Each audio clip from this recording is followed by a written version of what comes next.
शर्मसार कर देने वाली वारदातें आम हो चली हैं। जिस्म की हवस इंसान को रिश्ते की मर्यादा को भुला देती है।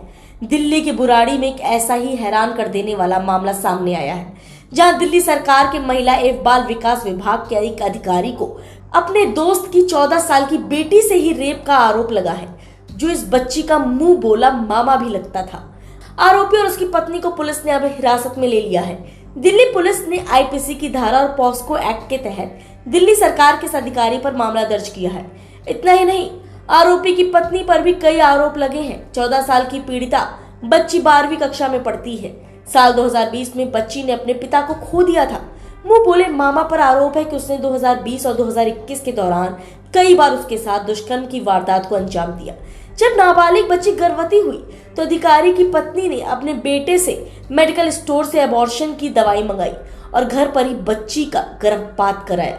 नाबालिग बच्ची ने पुलिस को दी अपनी शिकायत में कहा, बच्ची का अभी अस्पताल में इलाज चल रहा है और जल्द ही उसका बयान मजिस्ट्रेट के सामने दर्ज कराया जाएगा। दिल्ली पुलिस इस मामले की गंभीरता से जांच कर रही है। आपको बता दें, आरोपी अधिकारी को दिल्ली सीएम ने सस्पेंड कर दिया है। इस मामले पर मीडिया से बातचीत करते हुए दिल्ली के मुख्यमंत्री अरविंद केजरीवाल ने कहा, मैंने मुख्य सचिव को जांच चलने तक उन्हें सस्पेंड करने के आदेश दिए हैं। साथ ही आज शाम 5 बजे तक इस मामले पर रिपोर्ट मांगी है। दुष्कर्म का आरोपी दिल्ली सरकार में महिला एवं बाल विकास विभाग के डायरेक्टर पर रेप का आरोप लगा है सर, उनको सस्पेंड करने के उसको मैंने आदेश दिए हैं चीफ सेक्रेटरी को कि उसको सस्पेंड किया जाए तुरंत प्रभाव से, जब तक इंक्वायरी वगैरह चल रही हैं। और शाम 5 बजे तक मैंने इसके ऊपर एक विस्तृत रिपोर्ट मांगी। मैं पुलिस से वो करूंगा, अपील करूंगा कि उसको तुरंत गिरफ्तार किया जाए। डिप्टी डायरेक्टर के पद पर तैनात था। वहीं दूसरी तरफ दिल्ली महिला आयोग की अध्यक्ष स्वाति मालीवाल दिल्ली के उस अस्पताल में धरने पर बैठी जहां नाबालिग लड़की को भर्ती कराया गया है। उन्होंने कहा, मैं देखना चाहती हूँ कि ऐसा क्या है जो दिल्ली पुलिस छिपाना चाहती है। डीएसडब्ल्यू प्रमुख को अंदर जाने और लड़की से मिलने की अनुमति नहीं दी जा रही है। आगे उन्होंने कहा, मैं दिल्ली पुलिस को चेतावनी देती हूँ, दिल्ली पुलिस चाहे तो कुछ भी कर सकती है, लेकिन मैं यहाँ से तब तक नहीं उठूंगी जब तक वे मुझे पीड़िता और उसकी माँ से मिलने नहीं देते। 14 साल की मासूम बच्ची से दुष्कर्म मामले पर राष्ट्रीय महिला आयोग की अध्यक्ष रेखा शर्मा ने मीडिया से बातचीत करते हुए बताया कि एनसीडब्ल्यू इस मामले पर स्वयं संज्ञान लिया है। इस मामले की हम जांच करेंगे। आरोपी और उसकी पत्नी ने बच्चे को अवैध रूप से अपने पास रखा। जब आरोपी दिल्ली सरकार के महिला एवं बाल विकास विभाग का कर्मचारी था तो उसने यह सब किया। दिल्ली सरकार और दिल्ली महिला आयोग क्या कर रहा था? हम लोग सुन रहे हैं कि सरकार के कुछ लोग आरोपी अधिकारी को बचाने की कोशिश कर रहे हैं। आपको बता दें, राष्ट्रीय महिला आयोग की 4 सदस्यीय टीम दिल्ली के उस अस्पताल पहुंची है जहां पर लड़की को भर्ती कराया गया है। नहीं कर रहा, बस रोक दिया है। अब मैं इन लोगों से लड़कर, फिजिकली लड़कर अंदर जाऊं क्या? तो मैं यहाँ धरने पे बैठी हूँ। मैं भी देखना चाहती हूँ कि ऐसी क्या बात है जो दिल्ली पुलिस छुपाना चाह रही है और दिल्ली महिला आयोग की अध्यक्ष को अंदर जाके लड़की से मिलने नहीं दिया जा रहा।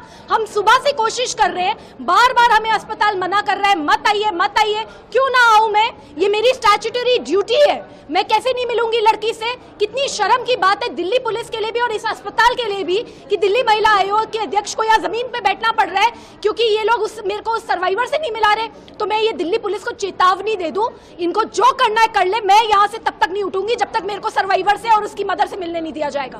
बिना परिवार वालों से मिले, बच्चे से बिना मुलाकात की आप नहीं जाएंगे? मैं बिल्कुल नहीं जाऊंगी यहाँ से। मेरा धरना शुरू हो गया यहाँ पे। मैं तब तक नहीं जाऊंगी जब तक मेरे को सर्वाइवर से और उसकी मदर से मिलने नहीं देते। मैं भी देखती हूँ दिल्ली पुलिस में कितना जोर है, कितनी देर तक मेरे को नहीं मिलने देंगे। इस मामले को डीसीडब्ल्यू कैसे देख रही है? दिल्ली के महिला और बाल विकास मंत्रालय में एक आदमी डिप्टी डायरेक्टर के पद पे काफी सालों से कार्यरत है।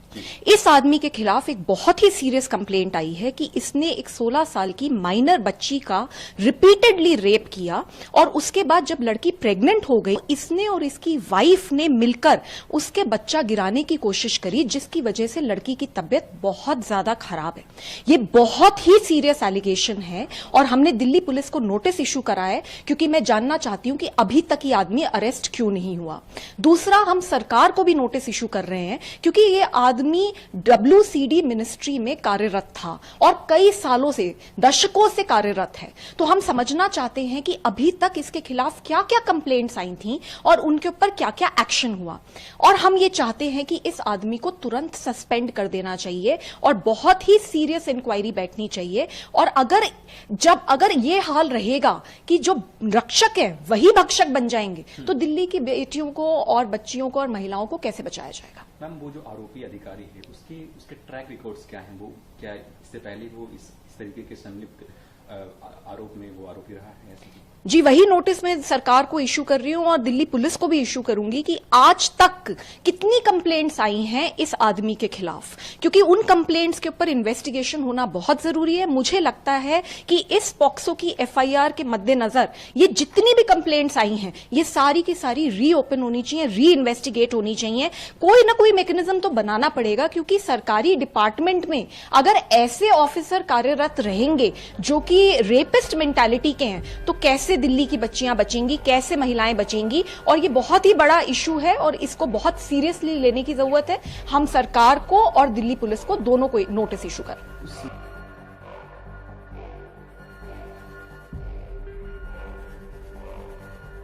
दिल्ली NCR से जुड़ी इसी तरह की तमाम खबरों को जानने के लिए देखते रहिए न्यूज़ NCR।